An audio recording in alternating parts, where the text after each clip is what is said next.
and welcome to Palmetto State Gospel Music Association Radio. I am your host, Reverend Jesse Black. As we come on today, I would just want to remind everyone that we have a blood drive at Concord Fellowship Baptist Church, 7831 Wilson Boulevard, this Wednesday between the hours of 11 and 3. Once again, that's a blood drive at Concord Fellowship Baptist Church, 7831 Wilson Boulevard. We want you all to come out. They're actually giving $70 reward cards for blood donors. And if you are a O positive donor, you're actually going to get $120. Once again, that's this Wednesday, April 9th, between the hours of 11 and 3 at Concord Fellowship Baptist Church. And this is Blood Connection that's doing this. This is not Red Cross. This is Blood Connection. So all the blood donated and collected actually it will stay in the Midlands. It will not go outside the Midlands area. So once again, April 9th, between the hours of 11 to 3, Concord Fellowship Baptist Church, 7831 Wilson Boulevard. Today I have a good friend back with me again, Madeline Smith, who is the director of Homeworks of America, which I am also an executive board member of. So, Madeline, I want to welcome you back on the air with me. Thanks for having me. And today I want us to go a little deeper in what the mission of Homeworks is. So give us some background information on what Homeworks is, how Homeworks helps, and how it impacts the community. Absolutely, yeah. I've had the pleasure of getting this origin story a little more down pat as my time has increased at Homeworks. But in 1996, basically, the Methodist ministry Salkehatchie, which is a summer central home repair ministry, they would do week-long kind of home repair efforts with mostly high school students led by adults. And our founder's daughter went on one of those weeks. And basically, it was every summer, and it was really meaningful to her. But then she would go throughout her school year and not have opportunities for that. So she basically approached her dad, who was very handy and good with all kinds of house projects, just knew a lot of those types of things, and said, hey, Dad, why can't we really do this throughout the year? Okay. And so I've been told quite literally with a pickup truck and some tools and lots of good recruiting. That was, I would say, one of his big gifts is bringing people alongside. Our founder, Hank Chardos, started doing these repair efforts and would identify the homeowners to help just by word of mouth. So it was very grassroots, but his daughter and her friends helped, and it became a way to teach youth how to do these things and to expose them to the need that's out there. But it also kind of took off running from there. I think it got a little more organized with time. I know we were incorporated as a 501c3 in 96, 97 technically. And then he got, one admin staff and kind of added from there. And they would travel to the low country and do some stuff. So they had one construction manager there, and they were 3. And then they became 4 people when they added someone in the Midlands. So those low country Midlands areas have remained our biggest areas just based on volunteer force and home needs. But it kind of has taken off from there. And over the years, it's become, we work all year. We can work any day but Sunday. And, the need, unfortunately, is growing, but so is the opportunity to help. And so that's been really neat to see it grow. I think over the years, we've had a total of 4 executive directors, and each has had their kind of own vision that we've gotten to build off of. So I'm the newest. I've been there for 6.5 years and executive director for 6 months. So we're still fresh and loving the challenge of it. But I've loved seeing, we now have average 1,500 volunteers a year, whereas it used to be, 25 every 3 months, so we've really grown. We do an average of 125 homes repaired every year, thanks to just volunteer labor and donated dollars for materials, because we never want to charge a homeowner a dime because they're already in such need. So it's been really neat, and it's kind of gotten a little more sophisticated over time with things like our online application and things like that. But we're really thankful. Mr. Chardos founded another nonprofit locally, but he stays involved and does kind of one repair effort with us every year. So we call him Professor Emeritus, and he's great and stays in touch. So it's really neat. There are people who have volunteered since 1996 when it was called something totally different until now. So we've had people in the fold for a while. And I found out a couple years ago that the gentleman who left me his mentoring program, Dr. Leo Richardson, was also part of Homeworks at its inception. And I'm like, okay, this is amazing because there's two different avenues connected, and I was a part of both avenues, which leads me to my next question for you. You mentioned the volunteerism part of it. How important is it for our youth to look at volunteering now? Looking at past themselves, looking at what can I do to help someone else? Because I know it was always said that a child that volunteers becomes an adult that volunteers as well. So from your aspect dealing with Homeworks, where do you see a lot of the volunteers coming from now versus, let's say, 10 years ago? Yeah. So as someone who started as a volunteer, I got involved with Homeworks because I was a youth leader at a church. And that was where kind of I saw the most engagement. And that's kind of still, we've had a shift in volunteerism, lots of corporate groups for sure, companies who are paying their employees time to come out and serve. Always excellent, always needed. But we've kind of circled back to the heart of our volunteers still are our churches. It's not just youth groups either. It's skilled and unskilled adults, anyone who's willing to come swing a hammer, we always like to say. But that's really the heart, because I think also we are all exposed to lots of different brokenness. We see brokenness, in someone's physical home environment. That's kind of what the waters we're swimming in. And so in order to enter into that and really serve, and you're working with hurt people, broken people who've been living in just substandard conditions. And so you're not getting people at their best ever. In order to serve them and do the best we can, showing Jesus to them, you got to know Jesus, to step into some of these broken places. And so we see when volunteers really get it, a lot of them are churches, and we want churches to still be our heart of volunteer force and the model of how to do it. Because churches have the capacity that often we don't. We have to repair a home. By we, I mean our staff equips volunteer teams. We get all the tools and materials, and we try to make it so a team can just show up, and we kind of provide everything you need, like a gym or something. And all you have to do is show up with your water bottle. We try to make all that really easy and simple, but we don't have capacity to often follow up, build a relationship, continue that relationship with that homeowner, because we've got 85 other homes on that waiting list. So we've seen churches really rally and go the extra mile. We had a church just 2 weeks ago. They re-roofed a home, which, no small feat, but it was awesome. There was triumph. The homeowner left for the day to be with family. She came back and she had a totally new roof. I mean, that's just a small miracle in and of itself. But this church also said, I feel like this woman has had to make hard financial choices. Do I put food on the table or kind of pay for my weekly medicine, or do I fix my roof? The roof is going to be number 3 every time, at least for her.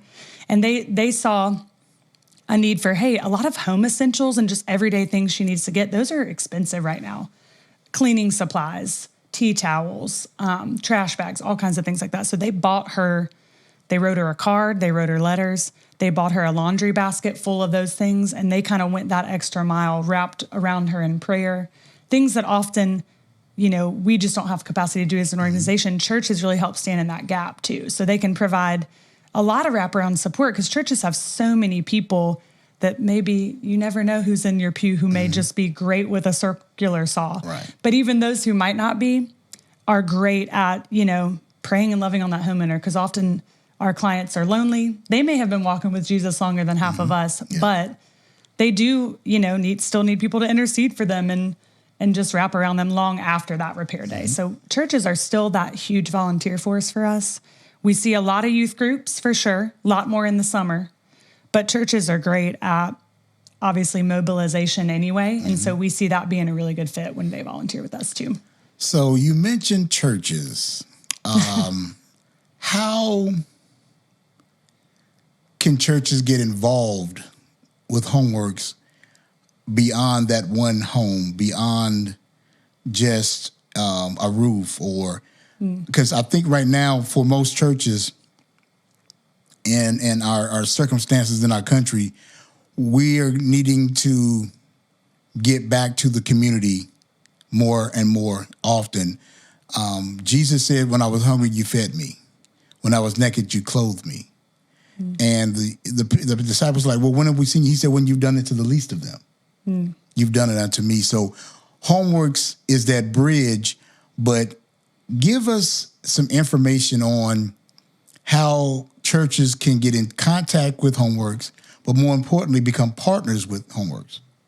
Yeah. So beyond that repair day, which you can always schedule by reaching out via our website is probably the easiest. There's a really easy contact form. We'll get you all those things at the end again, but it's homeworksofamerica.org is our website. And the earlier, the better if people ever want to do a repair day with their church. Because it takes sometimes a little while to find the right home project that maybe is in an area close to the church if we have it, things like that. But beyond that, we also love when churches come alongside us as what we call ambassadors. We can give a schedule out of kind of a list of confidential homeowner addresses and information of repair days we have coming up. And churches can send 1, 2, 3 people, small teams, to come pray with the group at the beginning of the day, talk to the homeowner and pray with them. I mean, the group is kind of doing that too, but if a church wants to come supplement that, we love that. Because oftentimes too, corporate teams are not able to be, even if there are believers serving with a corporate team, a lot of corporations and companies just aren't able to be as forward-facing with their faith and with praying. Separation still. Yeah. Exactly. And so we can almost kind of mitigate that and still have prayer as embedded into the day with churches coming alongside and us sending a schedule out and them saying, okay, well, maybe our team can come pray on this upcoming Tuesday effort and this upcoming Wednesday one, and we will come wrap that homeowner in prayer, bring them lunch, something like that, as well as, the follow-up. Even if a church has not served that particular homeowner, we love when they ask for a list of names and maybe do a little something extra in the middle of the summer. A lot of people have support during the holidays, but then it kind of thins out, especially our homeowners. And so, writing them an Easter card, bringing them a basket of fresh fruit in the summer. We love that. Just those kind of wraparound things is what I keep calling it. Yeah. Now, you and I have been on job sites together where you've had massive projects. When I say massive projects, there's been one house that we went to that they started in the yard first, cutting the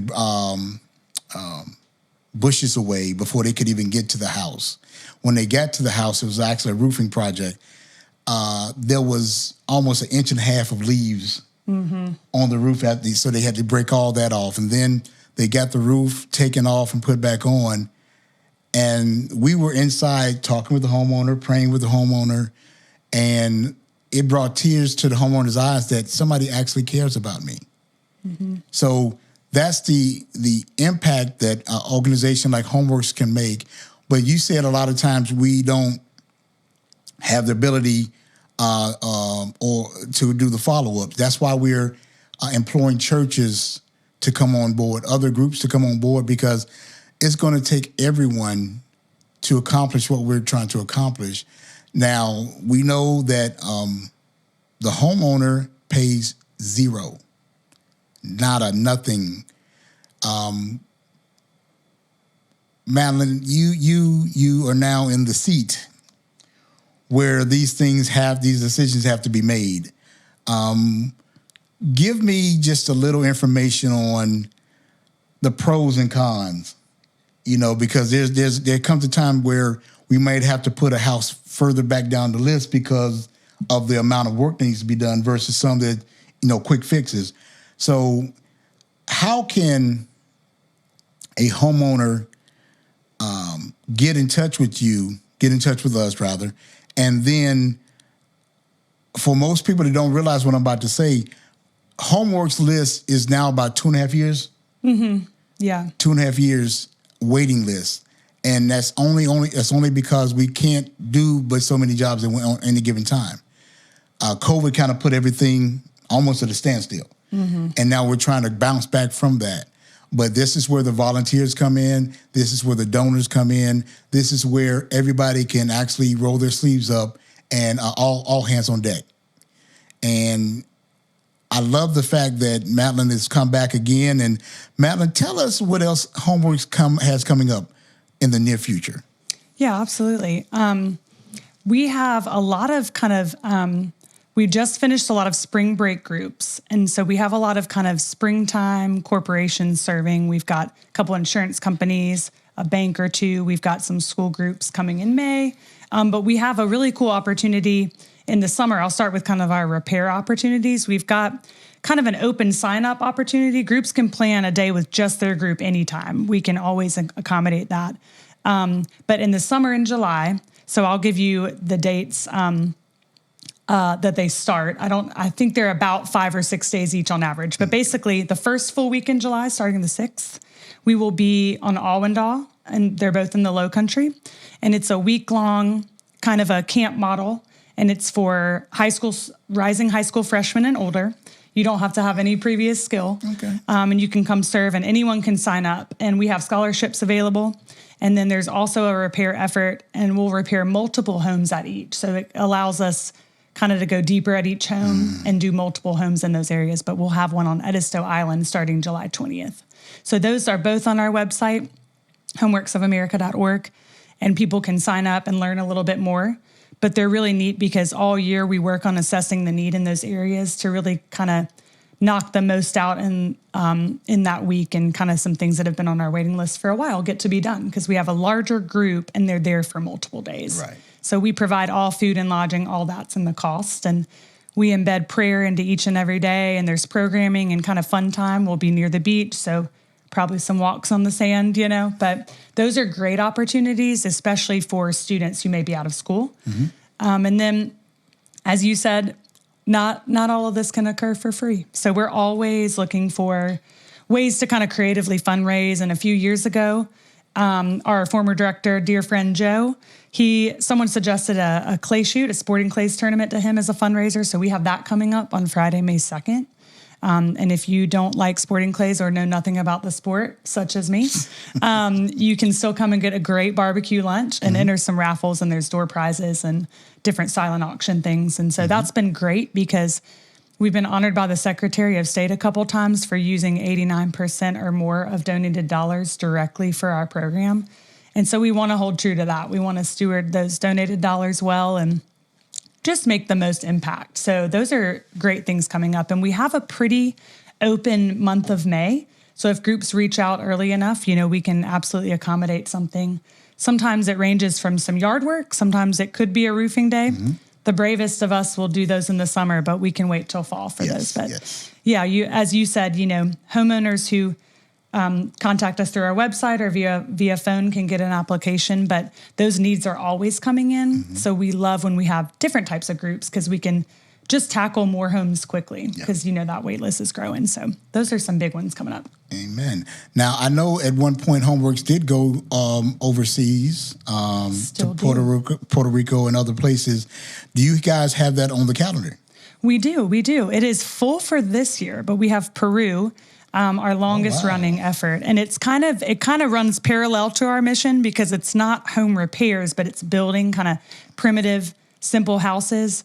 But that effort, actually, our founder helped kick that off too. Some connection he had with a ministry down there, it has just really grown and built over the past probably 15 to 20 years. We've sent a group to Peru outside of those COVID years. So that's kind of neat because it's kind of self-fundraised by the group, and they buy the materials once they get on the ground, and it's open to college students and older. So it's great because college students are often out of school in May, and they go in the middle of May. So we're looking forward to hearing about that, and it's neat because a lot of times that'll draw people in, and maybe a college student wants to learn more about construction after that point, and they'll come serve with us all summer. So we've had some cool interns come out of that experience too. Okay. So we've heard a lot of information dealing with Homeworks. We've heard the plea, why it's important. We heard the advocacy, why we need more volunteers. But now I want to get a little deeper in the donor.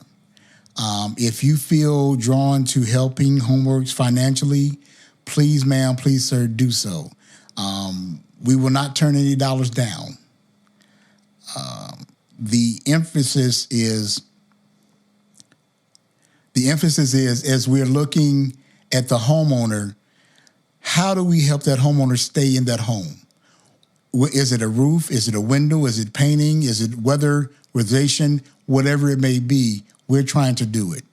And we want to do it not necessarily cost-cutting measures, but we want to do it responsibly. We don't want to just waste money fixing something that's just actually inevitable and needs to be torn down. So these efforts that we're trying to find, that we're trying to instill, especially in our young people, because the volunteers are actually in the high schoolers, is before they graduate, they have to satisfy community service hours. For our college students, before they graduate, they must satisfy community service hours. What better way to do it? What better opportunity is than to help someone learn how to use a circular saw or how to properly hold a paintbrush or sand a house? There's some houses we had not too long ago that it was all high schoolers, and they stripped the paint, they painted, they sanded it, and that house looked great after they were finished. And the homeowner was so grateful that she just stood on the front porch as two other students. I brought 2 boxes of food to her that day. 2 other students were just praying with her and talking with her. This is what we're trying to get back to the community. Mm-hmm. We're all community. We're all part of the community. So before we close this series out, and I will be having you back again, Madeline. Awesome. What will be your closing words to those who want to participate, those who want to donate, and ultimately the homeowner? Yeah, I think to kind of build off your point, that you make a great point of just, it's such a simple kind of model that we're a part of.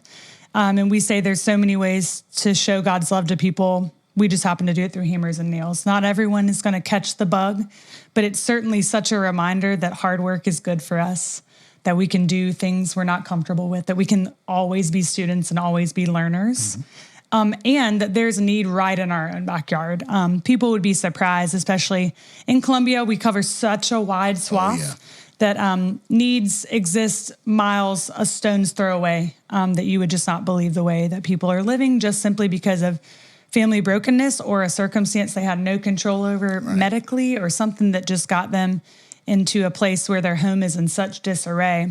But we have seen such joy, not just because of our repair days, but just such deep-seated joy from homeowners that really touches the volunteers sometimes more than the volunteers impact the home. I mean, we've seen volunteers change. I've seen students that I used to lead in a youth group setting who kind of came in, maybe mom voluntold them to come, and they were begrudgingly there maybe, or a company day where someone, is checking the watch, and maybe at the beginning of the day, there's a certain posture.